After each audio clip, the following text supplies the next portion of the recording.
मेरे बहुत ही सत्कारयोग मुअज़्ज़िज़ हाज़रीन, आओ सब तो पहला गुरुदेव पातशाह की बख्शिश मुकद्दस फतेह बुलंद करिए। प्यार सहित आखना जी वाहिगुरू जी का खालसा वाहिगुरू जी की फतेह। वैसे तो मैं इत्थे चौथी बार हाज़री भर रहा।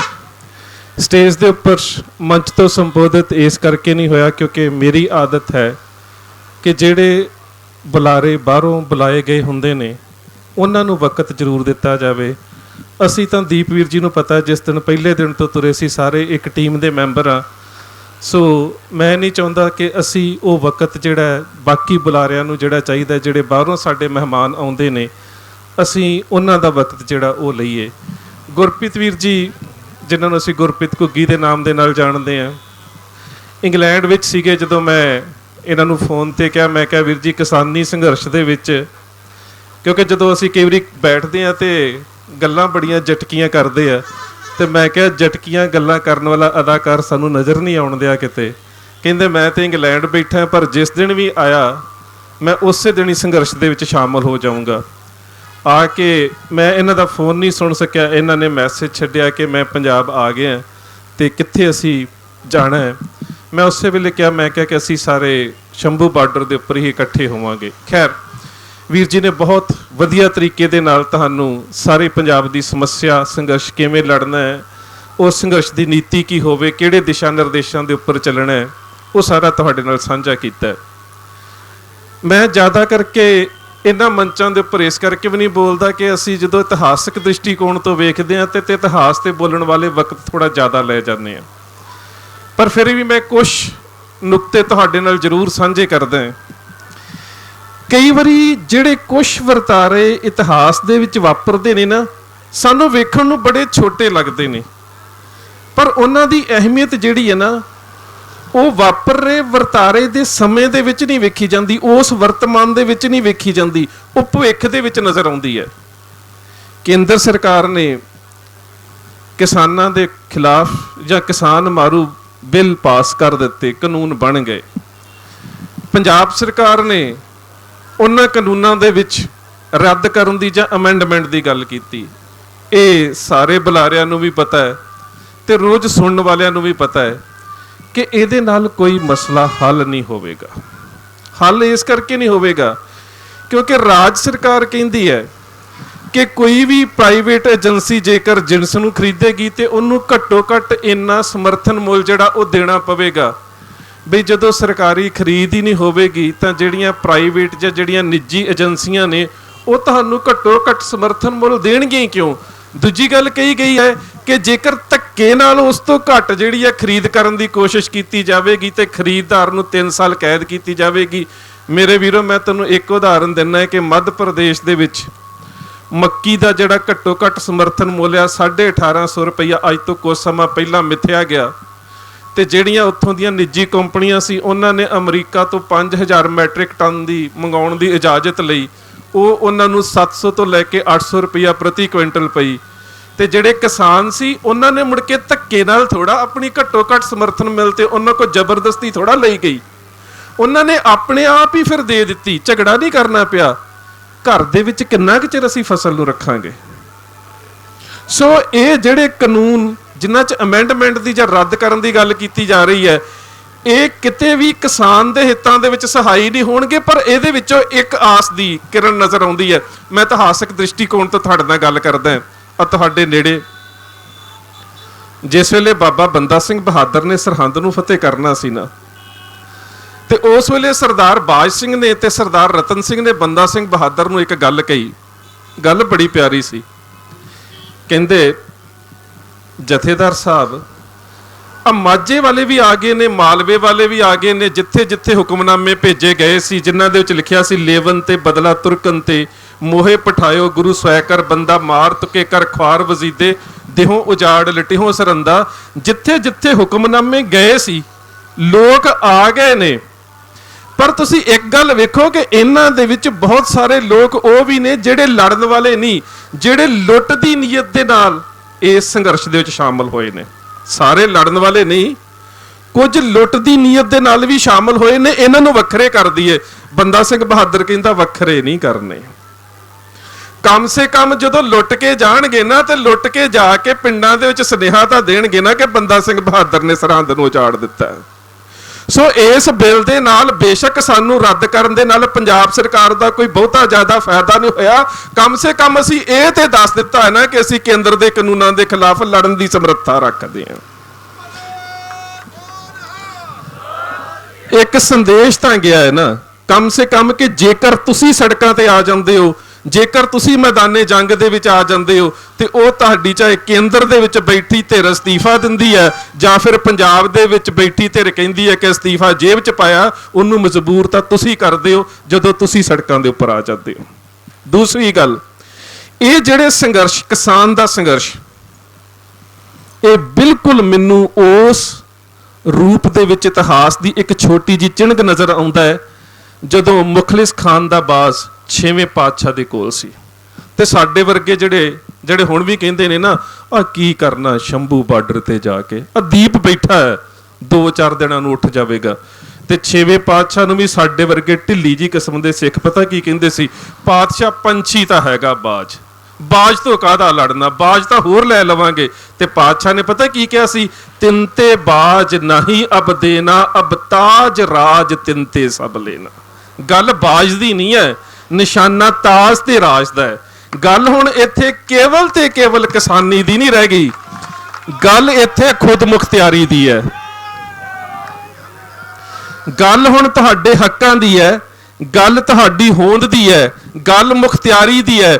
ਹੁਣ ਤੁਸੀਂ ਕਿਸਾਨ ਦੇ ਇਸ ਮੁੱਦੇ ਵਿੱਚੋਂ ਪੰਜਾਬ ਦੀ ਆਨ ਤੇ ਸ਼ਾਨ ਵੇਖਣੀ ਹੈ। ਹੁਣ ਤੁਸੀਂ ਇਸ ਕਿਸਾਨੀ ਦੇ ਬਾਜ ਦੇ ਵਿੱਚੋਂ ਤਾਜ ਤੇ ਰਾਜ ਵੇਖਣਾ ਹੈ। ਹੁਣ ਤੁਸੀਂ ਖੁਦ ਮੁਖਤਿਆਰੀ ਦੇ ਵੱਲ ਤੁਰਨਾ ਹੈ।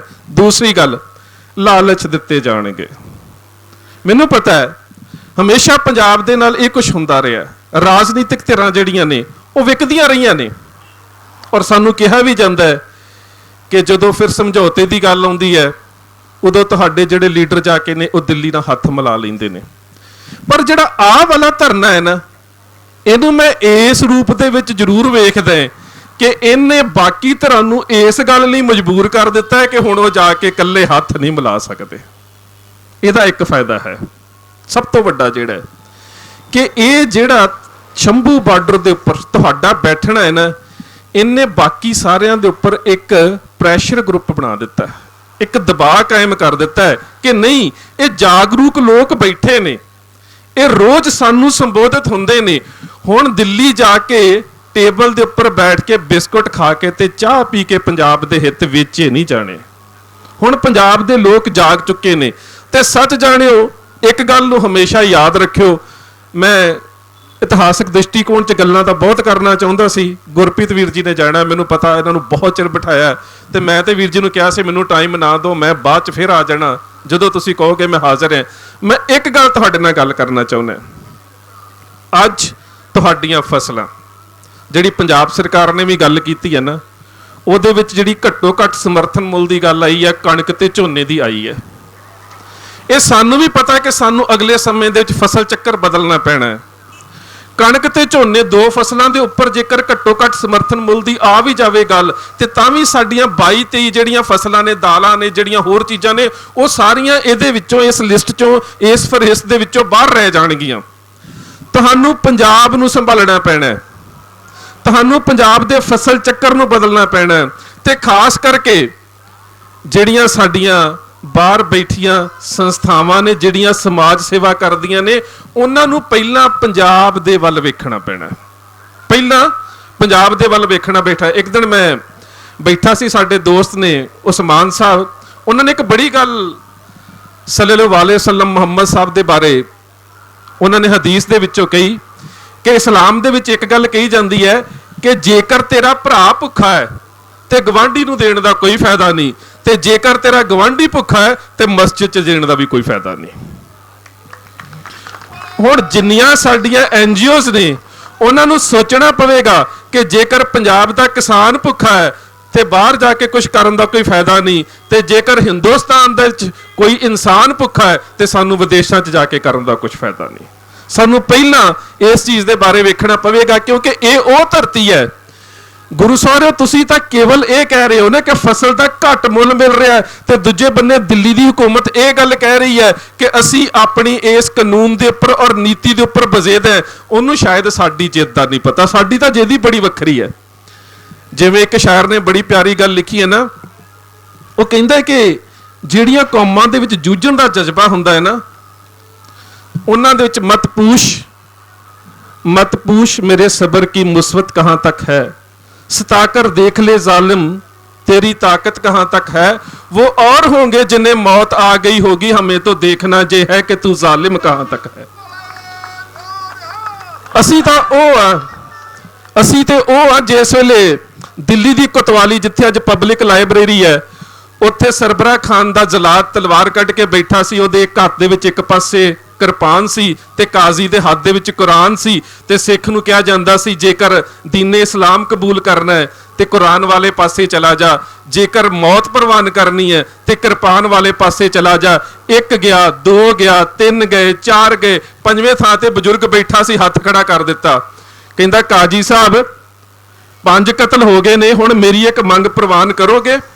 ਕਹਿੰਦਾ ਕੀ ਮੰਗਿਆ ਤੇਰੀ? ਮਕਤਲ ਦੇ ਵਿੱਚ ਜਦੋਂ ਸਾਹਮਣੇ ਸਿਰ ਲੱਥ ਰਹੇ ਹੋਣ ਨਾ, ਬੰਦੇ ਦੀ ਸਭ ਤੋਂ ਵੱਡੀ ਮੰਗ ਜ਼ਿੰਦਗੀ ਹੋ ਸਕਦੀ ਹੈ। ਕਹਿੰਦਾ ਕੀ ਮੰਗ ਹੈ ਤੁਹਾਡੀ? ਕਹਿੰਦਾ ਸਾਡੀ ਇਹ ਮੰਗ ਹੈ, ਮੈਂ ਮੋਦੀ ਸਾਹਿਬ ਨੂੰ ਦੱਸਣਾ ਚਾਹੁੰਦਾ ਕਿ ਅਸੀਂ ਕਿਹੜੀ ਮਿੱਟੀ ਦੇ ਬਣੇ ਹੋਏ ਆ। ਕਹਿੰਦਾ ਸਾਡੀ ਮੰਗ ਪਤਾ ਕੀ ਹੈ? ਕਹਿੰਦਾ ਬਾਰ-ਬਾਰ ਪੁੱਛ ਕੇ ਨਾ ਆਪਣਾ ਤੇ ਸਾਡਾ ਵਕਤ ਬਰਬਾਦ ਨਾ ਕਰੋ, ਮੈਂ ਸਾਰਿਆਂ ਦੀ ਗੱਲ ਕਹਿ ਦਿੰਦਾ ਕਿ ਸਾਰਿਆਂ ਹੀ ਕਿਰਪਾਨ ਵਾਲੇ ਪਾਸੇ ਜਾਣਾ। ਸਾਡੇ ਚੋਂ ਕਿਸੇ ਨੇ ਵੀ ਈਨ ਨਹੀਂ ਮੰਨਣੀ, ਅਸੀਂ ਸਾਰੇ ਕਿਰਪਾਨ ਵਾਲੇ ਪਾਸੇ ਜਾਣਾ, ਕਿਸੇ ਨੇ ਵੀ ਈਨ ਨਹੀਂ ਮੰਨਣੀ। ਤੇ ਗੁਰੂ ਸਵਾਰਿਓ, ਅੱਜ ਤੁਹਾਡੀਆਂ ਫਸਲਾਂ ਦੇ ਉੱਪਰ, ਤੁਹਾਡੀਆਂ ਜਿਣਸਾਂ ਦੇ ਉੱਪਰ ਇਹਨਾਂ ਕਿਸਾਨ ਮਾਰੂ ਬਿੱਲਾਂ ਦੇ ਨਾਲ ਹਮਲਾ ਕੀਤਾ ਜਾ ਰਿਹਾ ਹੈ। ਅਸੀਂ ਇਸ ਮਿੱਟੀ ਦੇ ਪੁੱਤਰ ਹੈ, ਇਹਦੇ ਵਾਰਿਸ ਹੈ, ਤੇ ਇਹਦੇ ਵਾਰਿਸ ਜਿਹੜੇ ਨੇ ਨਾ, ਉਹ ਸਿਰ ਦੇ ਕੇ ਆਪਣਾ ਫਰਜ਼ ਕਿਵੇਂ ਨਿਭਾਉਂਦੇ ਨੇ। ਅੱਜ ਜਿਸ ਵੇਲੇ ਅਹਿਮਦ ਸ਼ਾਹ ਅਬਦਾਲੀ ਨੇ ਘੱਲੂਘਾਰੇ ਦੇ ਵਿੱਚ ਸਿੱਖਾਂ ਦੇ ਹੱਥ ਵੇਖ ਲਏ ਕਿ ਸਰਦਾਰ ਚੜ੍ਹਤ ਸਿੰਘ ਕਿਵੇਂ ਲੜਦਾ ਹੈ, ਸਰਦਾਰ ਜੱਸਾ ਸਿੰਘ ਆਹਲੂਵਾਲੀਆ ਕਿਵੇਂ ਲੜਦਾ ਹੈ, ਸਰਦਾਰ ਜੱਸਾ ਸਿੰਘ ਰਾਮਗੜੀਆ ਕਿਵੇਂ ਲੜਦਾ ਹੈ, ਤੇ ਸਾਰੀ ਲੜਾਈ ਹਾਰਨ ਤੋਂ ਬਾਅਦ ਉਹ ਜਿਸ ਵੇਲੇ ਪਟਿਆਲੇ ਵਾਲੇ ਆਲਾ ਸਿੰਘ ਦੇ ਕੋਲ ਬੈਠਾ ਸੀ, 6 ਦਿਨ ਉਹਦੇ ਕੋਲ ਰਿਹਾ ਦੇਵੀਦਾਸਪੁਰੇ ਦੇ ਉੱਥੇ ਦੇਵੀਦਾਸਪੁਰ ਦੇ ਕਿਲੇ ਦੇ ਵਿੱਚ, ਤੇ ਫਿਰ ਨਾਨੂ ਸਿੰਘ ਗਰੇਵਾਲ ਵਕੀਲ ਨੂੰ ਭੇਜਿਆ, ਕਹਿੰਦਾ ਸਿੱਖਾਂ ਦੇ ਨਾਲ ਮੇਰੀ ਸੁਲਾਹ ਕਰਾ ਦੇ। ਸੁਲਾਹ ਦੇ ਵਿੱਚ ਵੇਖੋ ਕਿੱਡੀ ਵਧੀਆ ਗੱਲ ਹੈ। ਇੱਕ ਪਾਸੇ ਸਿਰਾਂ ਦੇ ਮੁੱਲ ਪੈ ਰਹੇ ਨੇ, ਇੱਕ ਪਾਸੇ ਫੜ ਕੇ ਮਾਰਿਆ ਜਾ ਰਿਹਾ ਹੈ, ਇੱਕ ਪਾਸੇ ਕਤਲ ਕੀਤਾ ਜਾ ਰਿਹਾ ਹੈ।